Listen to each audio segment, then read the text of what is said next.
Cuando hablamos del Espíritu Santo, necesitamos conocer ciertas cosas, pero no nos podemos quedar en la teoría. Necesitamos comunión con el Espíritu Santo, necesitamos buscarlo, necesitamos dedicar tiempo, porque no es quién sabe más, no es cuánto sabemos, ¿verdad? No, sí, yo sé quién es el Espíritu Santo, 1, 2, 3, 4, no. ¿Cuál es tu experiencia con el Espíritu Santo? ¿Qué estás viviendo con el Espíritu Santo? Y si realmente eres de esos hijos de Dios que están siendo guiados por el Espíritu. Entonces, vamos a seguir en esta serie de la persona más importante por unos domingos más. Y luego vamos a hacer continuando hablando del Espíritu Santo, pero vamos a hacer una serie completa acerca del fruto del Espíritu Santo. ¿Ok? Porque una sola enseñanza acerca del fruto del Espíritu nos quedaría corta, porque es importante entender. Creo que lo decía Ana en el discipulado, ¿sí? La vida de Dios tiene que dar fruto en nosotros, ¿sí? Si no, es solo religión. Si no, es solo adoptamos unas nuevas conductas, adoptamos unas nuevas maneras, pero esa no es la voluntad de Dios. La voluntad de Dios es que haya vida en ti y que esa vida de Dios produzca un fruto que primero se evidencia en el carácter, ¿sí? Lamentablemente, ya vamos a hablar un poco de eso, la iglesia cristiana ha estado detrás de las manifestaciones.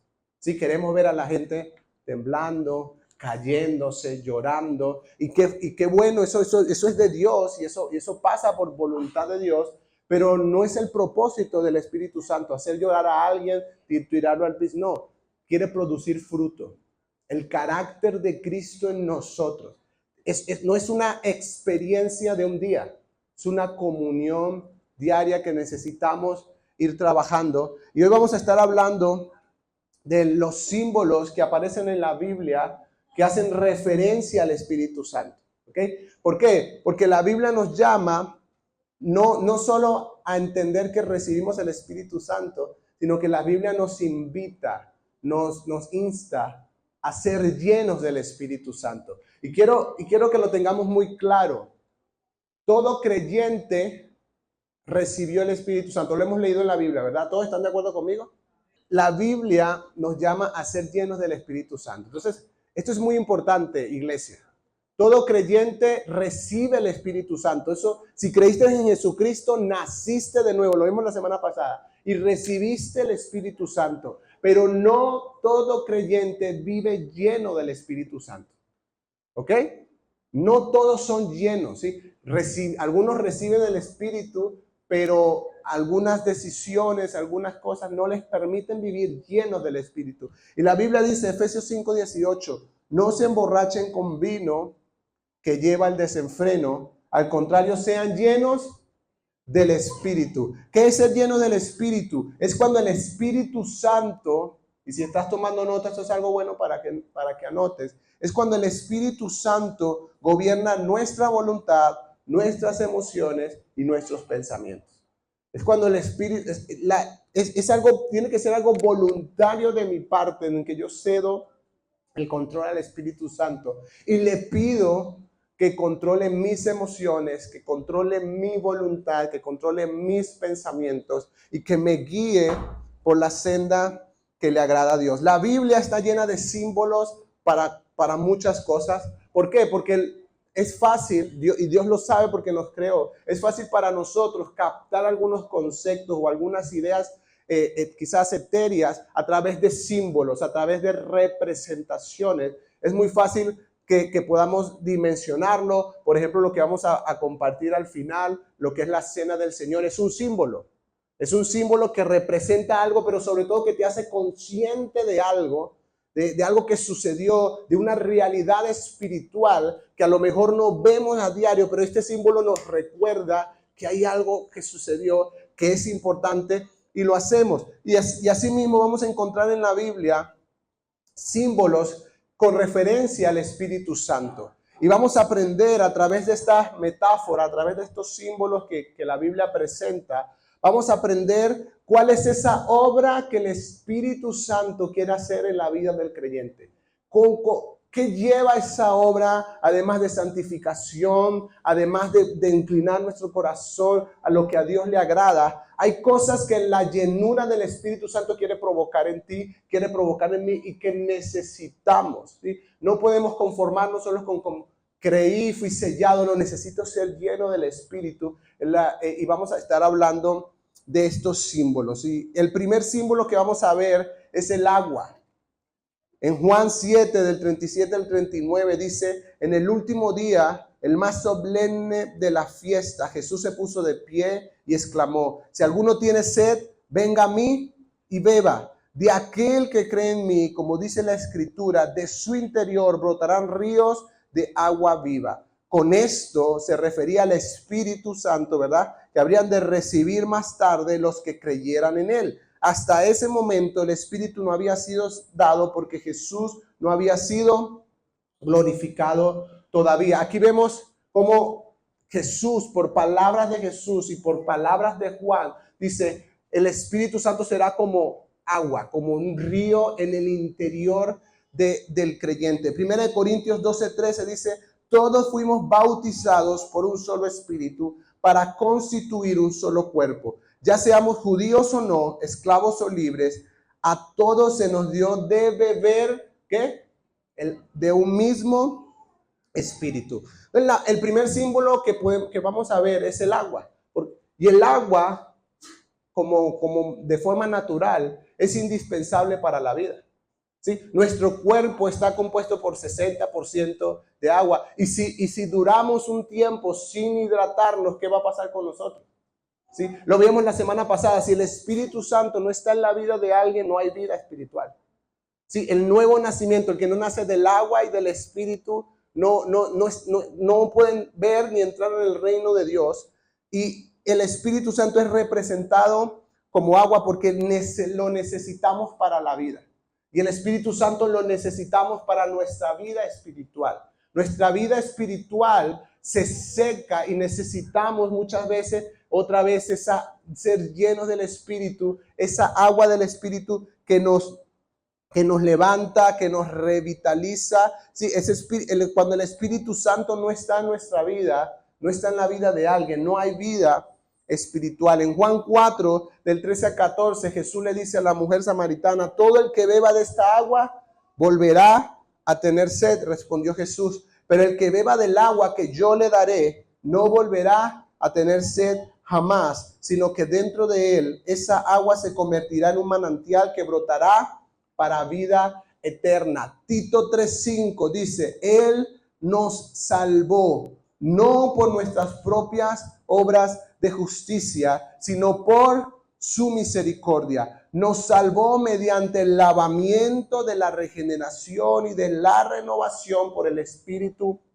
Santo. Porque cuando hablamos de agua, hablamos de vida, pero también hablamos de algo que limpia, algo que purifica, algo que lava, ¿sí? Y el Espíritu Santo, la obra de la cruz, hace que eso sea posible y que el Espíritu Santo dentro del creyente, fuimos libres de pecado, pero hay un proceso en el que todos entramos de ser limpiados, porque aún tenemos muchas, de un día para otro no sale todo, sino que hay un proceso de ser lavados, de ser limpiados. Cuando somos llenos del Espíritu Santo, somos llenos de esta agua espiritual viva que nos refresca, que nos limpia, que nos purifica, pero sobre todo las palabras de Jesús, que nos sacia. Dice, el que bebe de esta agua no volverá a tener sed jamás. ¿De qué sed está hablando? De esta sed humana que tenemos dentro del corazón, de ser aceptados, de ser amados, de sentir que somos importantes para alguien. Esa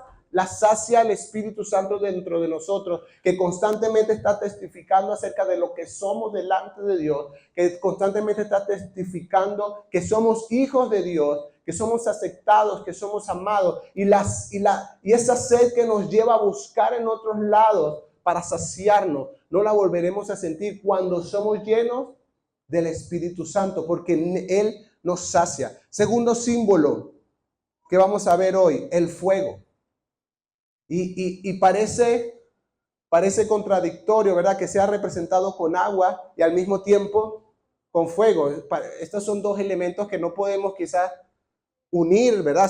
Pero sin embargo, vamos a ver que Dios, no hay un versículo que lo diga, ¿ok? Hay versículos separados que hablan de las diferentes cosas y de ahí la iglesia sacó una frase que Dios es amor, pero también es fuego consumidor. Creo que lo hemos oído. No existe un versículo bíblico que lo diga así, ¿verdad? Pero hay versículos que dicen que Dios es amor y hay otro versículo que dice que Dios es, ¿sí? Y son ideas contradictorias a parecer, porque no puede ser que Dios sea amor y al mismo tiempo fuego consumidor. No puede ser que el Espíritu Santo sea agua, pero al mismo tiempo sea fuego. En nuestra mente lógica humana eso no funciona, pero Dios es perfecto y está por encima de nuestra lógica. Y Dios es perfectamente amoroso, pero perfectamente también es fuego consumidor. Y en un balance, en un equilibrio que ningún ser humano puede lograr,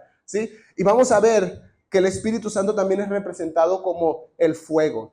Mateos 3 del 11 al 12 dice: yo los bautizo a ustedes con agua como señal de su arrepentimiento, pero el que viene después de mí es más poderoso que yo y ni siquiera merezco llevarle las sandalias. Él los bautizará ¿cómo? Con el Espíritu Santo y con fuego.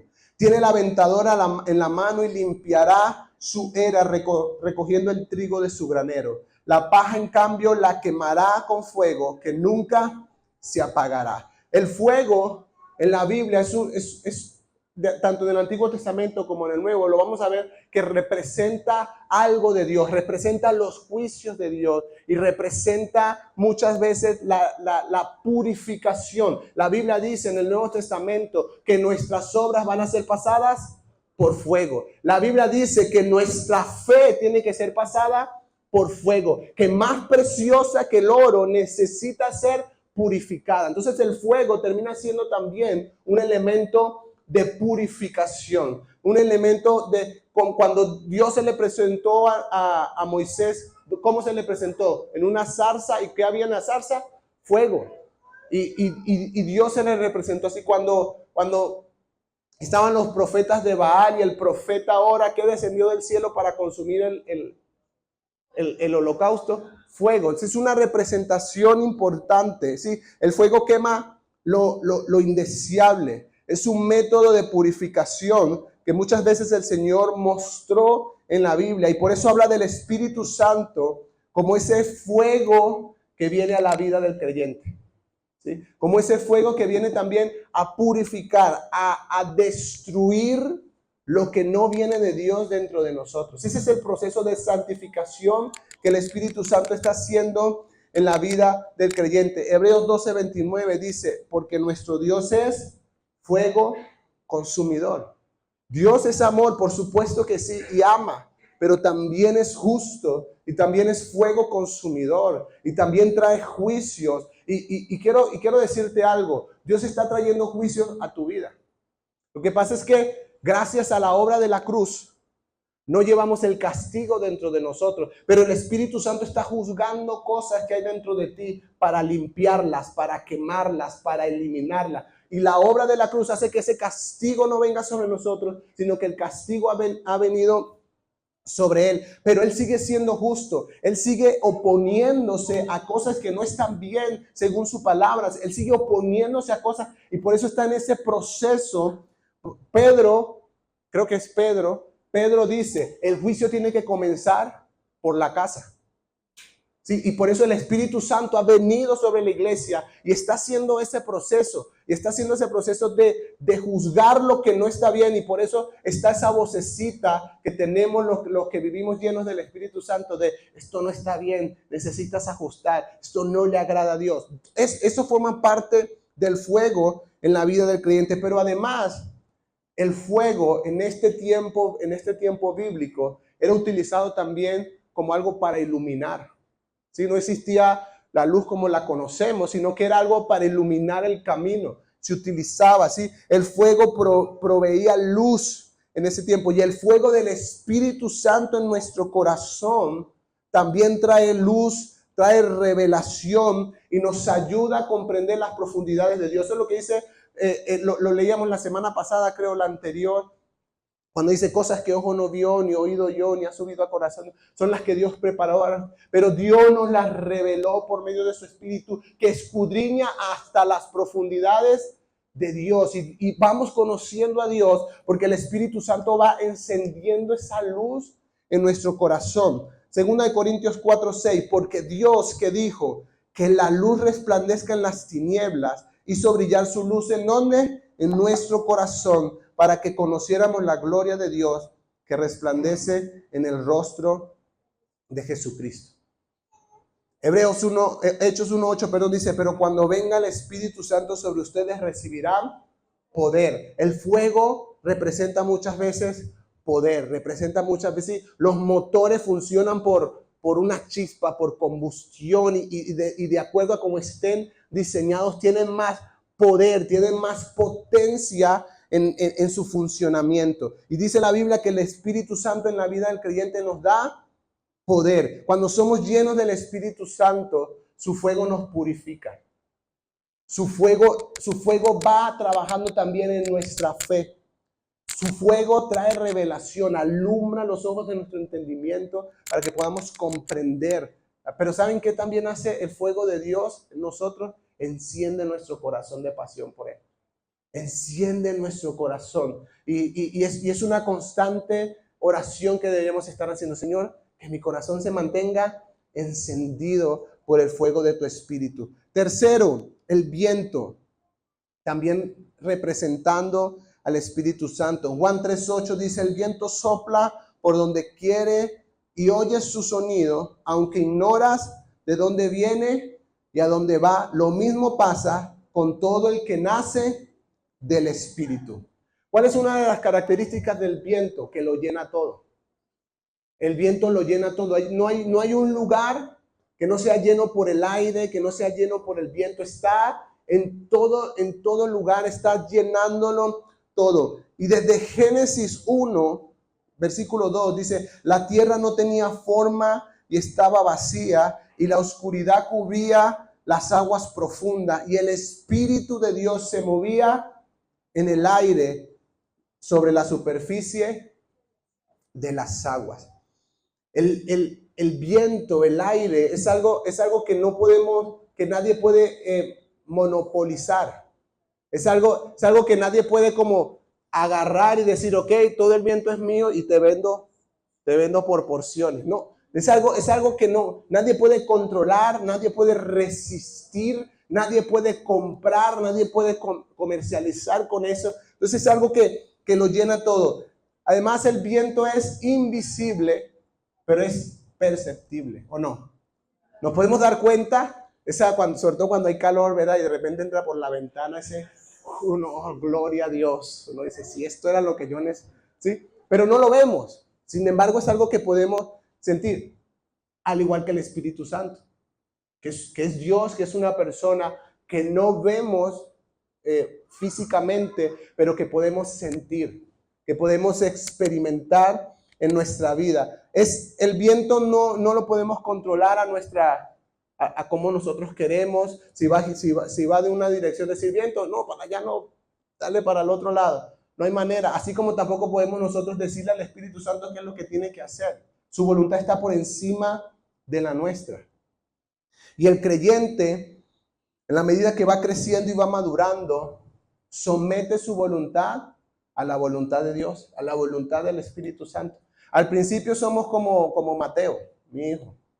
Sí, que cuando se le mete algo en la cabeza, eso no, yo quiero, eso no, y pelea, pero en la medida que vaya creciendo y vaya madurando, ¿sí? Poco a poco irá aprendiendo a obedecer, así como los hijos de Dios aprendemos a obedecer. Sí, al principio estamos tan amarrados y tan centrados en algo que queremos, que el Señor no quiere para nosotros, y estamos como niños chiquitos, hasta que vamos creciendo y vamos entendiendo que la obediencia trae bendición. Vamos aprendiendo que obedecer al Señor es mejor que ir con lo que nosotros queremos.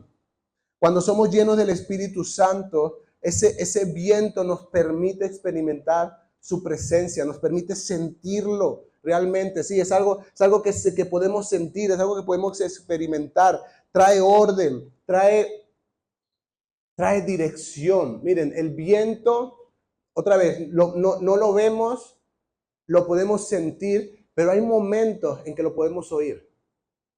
O no les ha pasado, ¿sí? Hay veces, hay que de repente suena.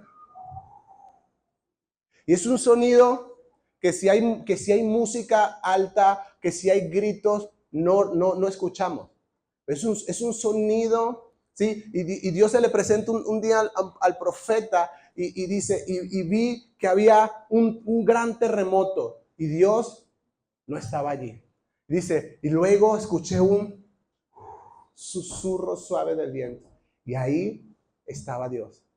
O sea, no estaba solo en las grandes manifestaciones, sino en ese sonido apacible, en ese susurro, ¿sí? Y así habla el Espíritu Santo, familia, en la vida del creyente. Necesitamos bajar el volumen del exterior para que podamos escuchar su sonido apacible, su sonido de dirección, su sonido de guía. Número 4, tenemos también el aceite como una representación del Espíritu Santo. 1 Samuel 16:13, al estar David de pie entre sus hermanos, Samuel tomó el frasco de aceite de oliva que había traído y ungió a David con el aceite. Y el Espíritu del Señor vino con gran poder sobre David a partir de ese día. Luego Samuel regresó a Rama. A lo largo de la Biblia, Antiguo y Nuevo Testamento, el aceite representaba el Espíritu de Dios. Tanto así que Dios le dio al pueblo de Israel maneras específicas de preparar el aceite, ¿sí? Y era un aceite santo, era un aceite especial, ¿sí? Y cuando descendía sobre la cabeza de alguien, era un sello de que el Espíritu Santo iba a respaldar y que el Espíritu de Dios iba a estar con esa persona. Y eran personas comunes, pero cuando eran ungidas con estos aceites, eran afectados de una manera que eran empoderados para hacer eso que se les había asignado. Y Dios decretó que se ungieran a los reyes, que se ungieran a los profetas, para determinadas tareas. No era como yo soy rey, no, si eres rey porque tu papá era rey y te toca, pero tienes que ser ungido como rey. No, que yo soy profeta porque Dios me habla así, pero tenían que ser ungidos como profeta. Y luego llega Jesús, Lucas 4, del 18 al 19, dice, el Espíritu del Señor está sobre mí, por cuanto me ha ungido para anunciar buenas noticias a los pobres, me ha enviado a proclamar libertad a los cautivos, a dar vista a los ciegos, a poner en libertad a los oprimidos, a pregonar el año del favor del Señor. El Espíritu Santo, sí, cuando viene a la vida del creyente y cuando nos llena, somos ungidos por Él para hacer la obra que tenemos asignada dentro de nuestro propósito. Somos ungidos. Ya no es necesario que pasen aquí adelante y que yo venga y les eche un frasco de aceite en la cabeza, ¿sí? No, ya no es necesario. El Espíritu Santo es el aceite de la unción del Antiguo Testamento. Ahora es sobre la vida del creyente. El Espíritu Santo unge nuestra vida, nos llena de poder. En 1 de Juan 2:20 dice, todos ustedes, diga conmigo, todos ustedes, en cambio, han recibido unción del Santo, de manera que conocen la verdad. La unción, y esto va a ser muy importante en nuestra vida, la unción en nuestra vida, ser lleno del Espíritu, nos va a ayudar también porque el Espíritu Santo nos va a guiar a toda verdad. Nos va a librar del engaño del enemigo, del engaño del anticristo, del engaño de los últimos tiempos, que se va a levantar tan fuerte. Ya usted quizás, si tiene redes sociales, ya lo ha visto. Hay cualquier tipo de locura, cualquier tipo de cosa que tienen el propósito de engañar a las personas. Pero los que tenemos la unción conocemos la verdad. Somos guiados por el Espíritu Santo a la verdad. El aceite en la antigüedad además era una principal herramienta para sanidades, para hacer cosas, para sanar una herida, para sanar un malestar, ¿sí? Y eso mismo sigue siendo el Espíritu Santo en la vida del creyente. Sigue siendo nuestra principal medicina. Sí, por eso Jesús le dijo a sus discípulos, vayan y pongan las manos sobre los enfermos. Ustedes han sido ungidos. Ustedes tienen al Espíritu Santo. Pongan las manos sobre los enfermos. La herramienta principal de sanidad está en ustedes, tanto para nosotros como para orar por otros. Cuando somos llenos del Espíritu Santo, tenemos ese aceite que es muy importante. ¿Cuál era el propósito principal del aceite en el Antiguo Testamento? Cuando se le echaba a los reyes y a los profetas. Consagrar. Apartar para Dios y para una tarea específica a una persona. Los llenaba de poder, los llenaba del poder de Dios, pero sobre todo eran apartados. El Espíritu Santo, lo hemos leído aquí ya estos días, el Espíritu Santo es un sello sobre nuestra vida que nos consagra para Dios, que nos aparta para Dios y nos permite cumplir con la voluntad de Dios. Número 5 que vamos a encontrar en la Biblia, la lluvia como un símbolo también del Espíritu Santo. Isaías 44 del 3 al 4 dice, porque derramaré agua sobre la tierra sedienta y torrentes sobre la tierra seca. Derramaré mi espíritu sobre tu posteridad y mi bendición sobre tus descendientes. Ellos brotarán entre la hierba como sauces junto a corrientes de aguas. En Oseas 6:3 dice, conozcamos pues, este es uno de mis versículos favoritos, conozcamos pues, esforcémonos por conocer al Señor. Su salida es tan cierta como la aurora y Él vendrá a nosotros como la lluvia de primavera que riega la tierra. La tierra no puede dar fruto ni sostener el fruto sin la lluvia. No hay manera de que haya fruto en la tierra si no hay lluvia. Por eso cuando Elías fue que oró y dijo que se cierre el cielo 3 años. ¿Y qué pasó con las cosechas? Murieron. ¿Qué pasó? Hubo hambre en el pueblo. Era parte, y después oró y empezó a llover y hubo abundante cosecha, dice la Biblia. Sí, porque la lluvia ocasiona eso. En Joel 2:23, Joel 2 es cuando Dios habla de la venida del Espíritu Santo, y derramaré mi espíritu sobre toda carne. Eso es en el versículo 28. En el versículo 23 dice, y ustedes también, hijos de Sión, alégrense y llénense de gozo en el Señor su Dios, porque Él les ha dado la primera lluvia a su tiempo, y enviará sobre ustedes lluvias tempranas y tardías, como al principio. Y luego habla de la venida, dice, y derramaré mi espíritu. Estoy usando la misma imagen, derramaré mi espíritu como una lluvia sobre tu vida, como una lluvia sobre esta generación. Y habla de la lluvia temprana y la lluvia tardía. Yo no sabía mucho del tema, entonces me tocó leer, ¿verdad? Y me pareció muy interesante, ¿sí? ¿Sí? La lluvia temprana es una lluvia ligera, ¿sí? Que prepara la tierra para una lluvia más fuerte. Si la lluvia temprana no viene y cae la lluvia fuerte, se destruye toda la cosecha. La tierra no tiene la fuerza para soportarlo, pero cuando viene la lluvia temprana, es una lluvia que rocía la tierra y que prepara la tierra para sostener la gran lluvia. Y algunos teólogos afirman que la lluvia temprana fue Hechos 2, el derramamiento del Espíritu Santo, y que la lluvia tardía es lo que la iglesia de Cristo va a vivir en los últimos tiempos. El derramamiento más poderoso del Espíritu Santo lo vamos a vivir nosotros en esta generación y nuestros hijos. Pero necesitamos entender que esto no es algo que va a pasar porque sí. Necesitamos comunión con Él, necesitamos buscar de Él. Santiago 5:7 dice, pero ustedes, hermanos, tengan paciencia hasta la venida del Señor. Fíjense en el labrador, cómo espera el preciado fruto de la tierra y cómo aguarda con paciencia, diga conmigo paciencia, que lleguen las lluvias tempranas y tardías.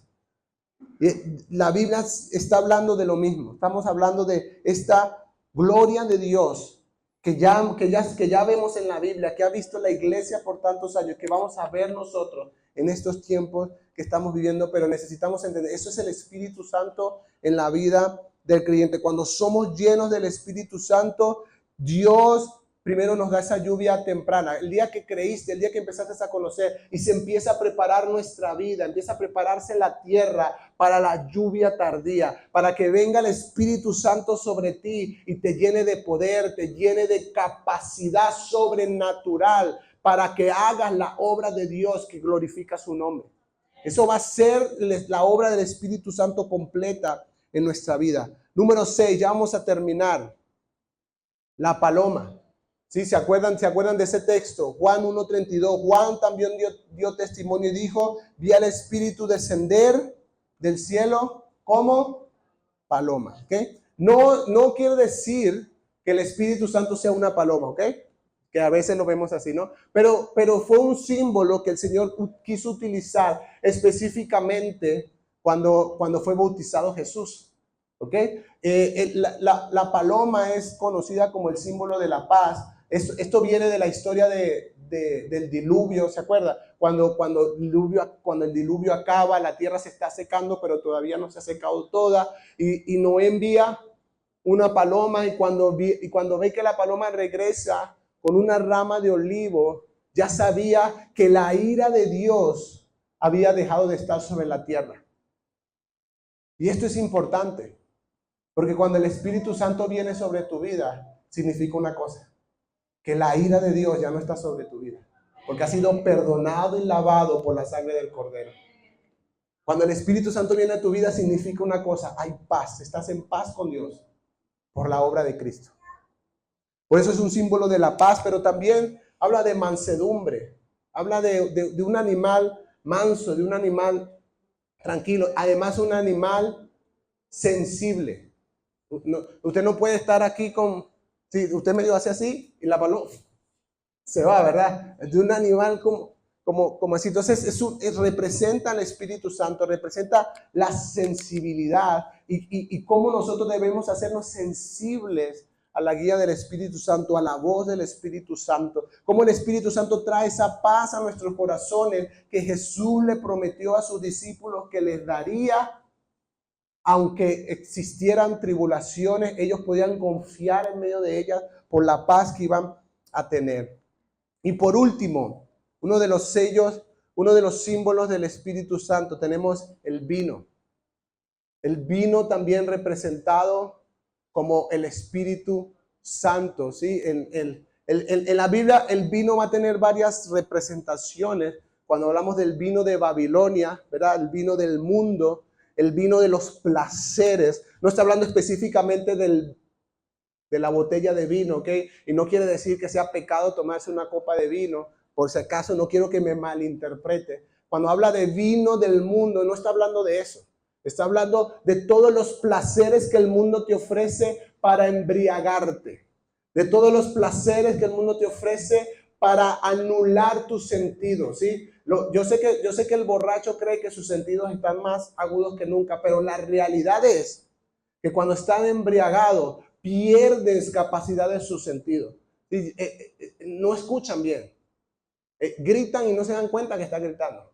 No ven bien. O sea, hay cosas que empiezan a hacer. Y eso quiere hacer el mundo. Cuando la Biblia habla del vino del mundo, eso es lo que quiere hacer el vino del mundo. Quiere embriagarte, quiere anular tus sentidos, quiere llenarte de placeres momentáneos para que no busques el placer mayor, para que no busques el reino de Dios. Efesios 5:18. No se emborrachen con vino que lleva el desenfreno. Al contrario, sean llenos del Espíritu Santo. Cuando el Espíritu Santo descendió en el Pentecostés, la gente pensaba que ellos estaban, ¿qué? Borrachos. Hay Hechos 2, 12, 13 y 15 dice, todos ellos estaban atónitos y perplejos y se decían unos a otros, ¿y esto qué significa? Pero otros se burlaban y decían, están borrachos. Ahí es donde se levanta Pedro y dice, ya va un momentico, versículo 15 dice, contra lo que ustedes suponen, estos hombres no están borrachos, pues apenas son las 9 de la mañana, y ahí Pedro les da la cátedra. Le dice, este es el cumplimiento de lo que Dios dijo por medio del profeta Joel, que en los postreros días derramaría su espíritu sobre toda carne. Primera predicación, 3,000 convertidos. Sí, y el Espíritu Santo, cuando viene sobre nuestra vida, produce gozo y alegría. Yo creo que por eso parecían borrachos. No porque estaban hablando en lenguas, porque no era que ellos no entendían. De hecho, usted lee en Hechos 2, dice, los escuchaban hablar las grandezas de Dios en sus idiomas. No era que ellos estaban balbuceando cosas y no, ellos entendían lo que estaban diciendo. Pero quizás, y esto permítame por favor yo pensarlo, quizás estaban tan llenos de gozo, tan llenos de alegría, que si esta gente tiene que estar borracha. Son las 9 de la mañana y no es normal que alguien esté tan contento a las 9 de la mañana. Okay, entonces, y la gente estaba feliz, ¿sí? Porque yo creo, dice la Biblia que en su presencia hay plenitud de gozo. Y hay una idea por ahí, en esta iglesia no la hay, pero por ahí hay esa idea de que la presencia de Dios es como, perdónenme para usar esta idea, como un luto. Sí, como que la presencia de Dios es todo que te hace llorar y tienes que estar así, tienes que estar con la cabeza abajo. Sí, como que la presencia de Dios es una cosa. Sí, y si ves a alguien saltando de alegría, es como, esto, no. El Espíritu Santo produce gozo. El Espíritu Santo produce alegría. ¿Sí? También te va a hacer llorar. También vamos a llorar en la presencia de Dios, pero no es solo lágrimas. También produce gozo, también produce alegría. El vino del Espíritu Santo quita nuestros límites. Usted sabe, vamos a compararlo, ¿verdad? Usted sabe que el que está embriagado, si es muy tímido, ya deja de serlo, ¿verdad? De repente, de un momento a otro, usted lo ve encima de la mesa. ¿Qué pasó? ¿Sí? Habla más de lo normal, normalmente no habla tanto, pero como se altera su funcionamiento cerebral, su sentido, ¿verdad? Empieza como que quita sus límites, como que quita sus temores, como que quita su vergüenza. Eso hace el Espíritu Santo en la vida del creyente. Miren, Pedro, unos días antes, Pedro, tú estabas con Jesús. No.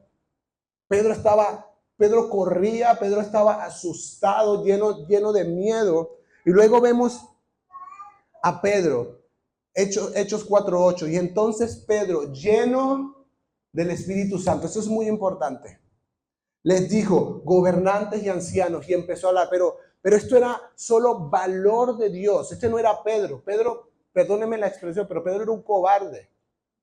Eso era él humanamente, pero lleno del Espíritu Santo, se fue su temor, se fue. Es más, esto que estaba haciendo él, ahí en Hechos 4, después lo pueden leer, esto que estaba haciendo él era pena de muerte para él. Él estaba arriesgando su vida. Tanto es que lo amenazan y le dicen, no vuelvas a predicar de ese nombre porque hasta ahí llegas. Y él va y se reúne con los discípulos, le dice, mira, está pasando esto. Y oran, Señor, envía tu fuego, Señor, ayúdanos, danos de nuevo para predicar y extiende tu mano para hacer. Mira las amenazas de esta gente, pero no nos vamos a detener. Este era Pedro lleno del Espíritu Santo. Versículo 13. Al ver el valor de Pedro y de Juan, ¿qué vieron? El valor, porque dijeron, esta gente, ¿cómo se atreve a hablarnos así? Porque además están todos los gobernantes, están todos los... Y Pedro le dice, Jesús de Nazaret era el Mesías y ustedes lo mataron. ¿Cómo? Pero el que ustedes crucificaron, ese era el Mesías y ustedes lo mataron. Y a menos que se arrepientan, no tendrán parte con él. Es como, al ver el valor de Pedro y de Juan, y como sabían que ellos eran gente del pueblo sin mucha preparación, se maravillaron al reconocer que habían estado. Esto es la obra del Espíritu Santo en la vida del creyente. Por eso se utiliza el símbolo del vino, porque el Espíritu Santo en tu vida te empodera, te capacita y te ayuda a superar tus propias limitaciones, te ayuda a superar tus propios temores. Esas cosas que tú dices, yo jamás hablaría en público, y de repente el Espíritu Santo te llena en un momento y empiezas a hablarle una cantidad, y después sales de ahí y dices, no sé cómo hice eso. No sé cómo hice eso. Yo normalmente no puedo, pero esa es la obra del Espíritu en la vida del creyente. Termino con esto. La Biblia nos llama a la sobriedad. ¿Ok? Y no estoy hablando solamente de que no te emborraches con alcohol, sino que la Biblia habla de la sobriedad, de mantenernos sobrios del vino que el mundo ofrece, de los placeres que el mundo ofrece, de que el reino de Dios sea lo más importante para mí que las otras cosas, que Dios sea lo más importante para mí que las distintas cosas que el mundo me puede ofrecer. Primera de Tesalonicenses 5:6 dice, así que no durmamos como los demás, sino mantengámonos atentos y sobrios. Atentos y sobrios. Primera de Pedro 4:7, pero el fin de todas las cosas se acerca. ¿Cuántos saben que el fin de todas las cosas se acerca? Estamos a la puerta. Esto es una opinión personal. Por favor, es una opinión personal. No vayan a decir que yo dije que la Biblia dice. No. Es una opinión personal. Yo creo que vamos a ver ese día. Yo creo que esta generación va a ver la venida de Jesús. Yo creo, por lo que entiendo en la Biblia y por las señales que se ven, creo que esta generación lo va a ver. No estoy diciendo que va a pasar mañana, no puedo dar una fecha exacta, no puedo decir 10 años, 5 años, pero yo creo que muchos de los que estamos aquí vamos a ver ese día. Y Pedro dice, pero el fin de todas las cosas se acerca. Sean pues prudentes y de espíritu sobrio para la oración. Así como el Espíritu Santo nos llena con su vino, necesitamos tomar la decisión de no tomar del vino que el mundo ofrece. De no tomar las cosas que el mundo ofrece para llenarme cuando el Espíritu Santo anhela llenarme Él a mí. Y necesitamos, iglesia, entenderlo. Necesitamos ser llenos del Espíritu. Estas 7 cosas que el Señor quiere hacer en tu vida solo es posible cuando eres lleno del Espíritu Santo. Y ser lleno del Espíritu Santo, como lo he visto en la Biblia, igual lo vamos a hablar en otra enseñanza, pero solo necesitas pedirlo. Así como cuando creíste en Jesús, confesaste que Él era el Señor, solo necesitas pedirlo. Solo necesitas pedirlo con fe. Solo necesitas entender, y esta es la maravilla de lo que vemos en la Biblia, que el Señor anhela hacer eso. Y la Biblia dice que cuando oramos conforme a su voluntad, sabemos que Él nos oye. Y si sabemos que Él nos oye, sabemos que nos va a dar todo aquello que pidamos. Y la Biblia dice que la voluntad de Dios es que tú seas lleno del Espíritu Santo. Entonces, cuando esa es la voluntad de Dios y tu clamor se conecta con la voluntad de Dios, sucede.